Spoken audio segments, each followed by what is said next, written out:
I spoke earlier about eggs being universal, and it's really true.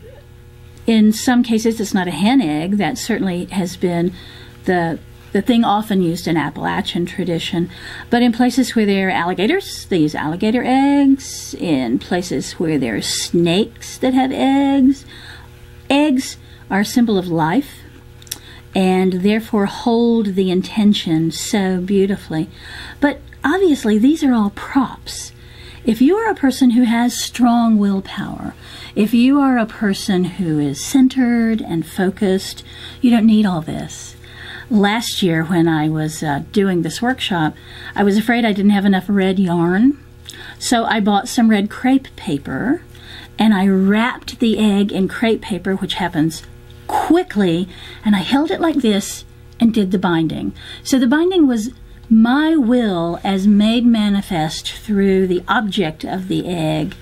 And that is the most effective. That is when magic is at its best, when it is setting your intention and using your will and the energy of the earth around you and the stars above you to achieve the desired ends.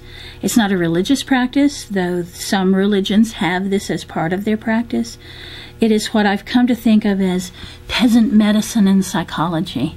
It's something that goes back farther than books. It's something that has been passed down mother to daughter, father to son, generation after generation. And it changes. It changes with available materials. Certainly my Appalachian forebears would not have used this wonderful red yarn.